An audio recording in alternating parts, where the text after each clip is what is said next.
Israel strikes Houthis in Yemen after drone hits Tel Aviv. Israel has carried out airstrikes on the Houthi-controlled Red Sea port of Hodeidah in Yemen, a day after a drone launched by the group hit Tel Aviv. Defense Minister Yoav Gallant said his country aimed to send a message to the Houthi movement. The fire that is currently burning in Hodeidah is seen across the Middle East and the significance is clear, he said. Houthi-linked news outlets said 3 people were killed and more than 80 injured in Saturday's strikes, in what Houthi official Mohammed Abdul Salam said was a brutal Israel aggression against Yemen. On Sunday morning, the Israeli military said it had shot down a missile fired from Yemen before it crossed into Israel's airspace. It added that air sirens had been activated in Israel's Red Sea port of Eilat following the possibility of falling shrapnel. Mr. Abdul Salam said that the Israeli strikes were aimed at pressuring the Houthis to stop supporting the Palestinians in Gaza, something he said would not happen. It is the first time Israel has responded directly to what it says have been hundreds of Yemeni drone and missile attacks aimed at its territory in recent months. Footage from Hodeidah showed huge fires raging on Saturday evening. The Houthi-run government in Sana'a said Israel struck oil storage facilities close to the shore, as well as a nearby power plant. In a statement, the Israel Defense Forces, IDF, said, after 9 months of continuous aerial attacks by the Houthis in Yemen toward Israel, IAF, Israeli Air Force, fighter jets conducted an extensive operational strike over 1,800 kilometers, 1,118 miles, away against Houthi terrorist military targets in the area of the port of Hodeidah. The IDF is capable of operating anywhere required and will strike any force that endangers Israelis, the statement said, adding that Saturday's operation was codenamed Outstretched Arm. Mr. Gallant said the Israeli jets had struck the group because they had harmed Israelis. The Houthis attacked us over 200 times.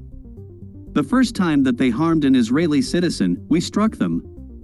And we will do this in any place where it may be required, he said. Speaking on Saturday evening after the attacks, Israel's Prime Minister Benjamin Netanyahu said his country would defend itself by all means. Anyone who harms us will pay a very heavy price for their aggression, he said in a televised address, claiming the port was an entry point for Iranian weapons. He also said it showed Israel's enemies there was no place it could not reach. On Friday, a block of flats in Tel Aviv was hit by what an Israeli military official said was an Iranian-made unmanned aerial vehicle, UAV, which had been modified to fly long distance.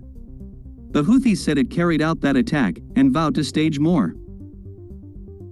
The attack killed a 50-year-old man who had recently moved to Israel from Belarus and injured 8 others. The Israeli military official said its defense forces had detected the incoming drone but had not tried to shoot it down because of human error.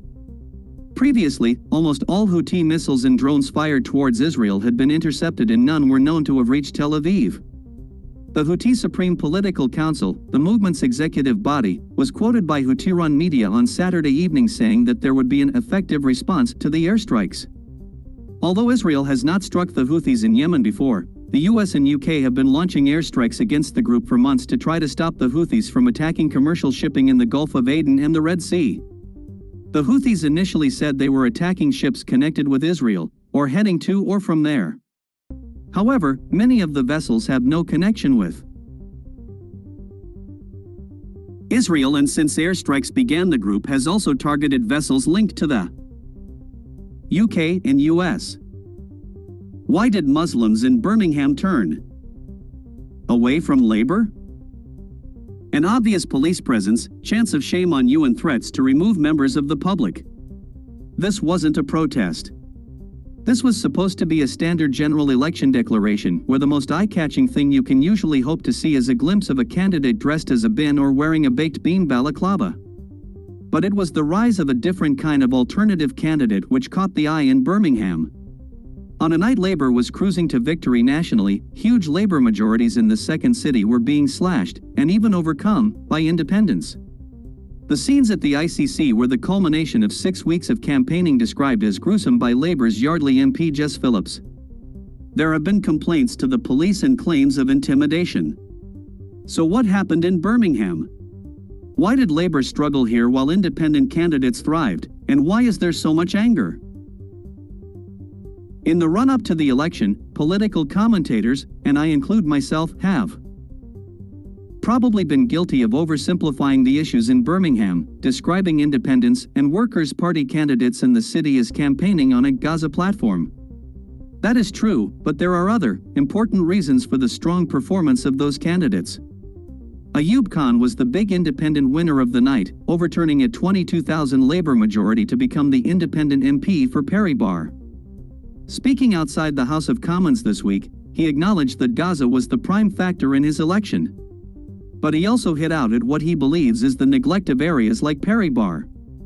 He said, "There's many issues in the Perry Barr constituency, stemming from homelessness to fly tipping, antisocial behavior.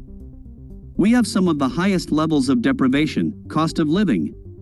So I think all of those factors combined created a tsunami that resulted in my victory." And this is a message repeated by those living in ethnically diverse areas with large Muslim populations, overseen by Labour MPs and a Labour Council.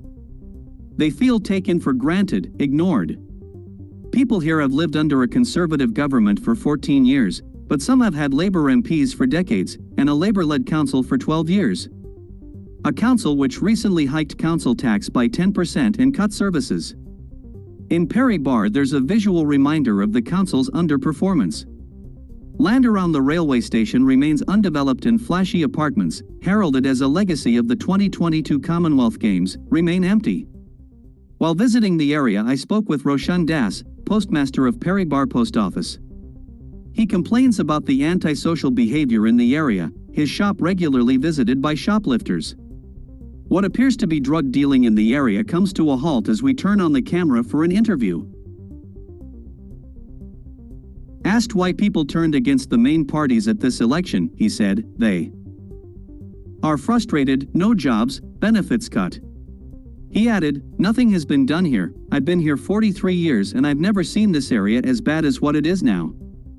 And that feeling of underrepresentation is what appears to be at the heart of this election story, the rise of the alternative candidates, and the anger surrounding it. Jody McIntyre narrowly lost to Jess Phillips in Birmingham Yardley but plans to carry on being a voice for communities he says are not represented by the mainstream parties. He described the Conservatives and Labour as two sides of the same coin and added, "There's something really particular to Birmingham that on a local level, as well as a parliamentary level, Labour are really failing communities here." Speaking after holding onto her seat, Jess Phillips defended Labour. She said, "The fact of the matter is my constituents will be way better off under a Labour government, but we have to prove that." She also hit out at the nature of the campaign. "It's been one of the worst election campaigns I've ever stood in." Both Jess Phillips and the outgoing Labour MP for Perry Barr, Khalid Mahmood, made complaints to West Midlands Police during the campaign. A campaigner's tires being slashed and intimidation at polling stations are among the claims, although no arrests or charges have been made. A statement from the force said, "Our officers are aware of a number of incidents leading up to the election where people have reported criminal damage and harassment, and we are carrying out inquiries to identify those responsible." Both Ayub Khan and Jody McIntyre have denied their campaigners have overstepped the line and both condemned any criminal conduct. Mr. McIntyre has also claimed he was the victim of online abuse which mocked his disability during the campaign. Asked if the legacy of this election was division, Jody McIntyre said, "I believe that we had a unifying campaign that engaged all sections of the community and will continue to engage even more people. Political issues will cause division because people have different opinions. There's nothing wrong with division so long as it doesn't lead to abuse or personal mudslinging.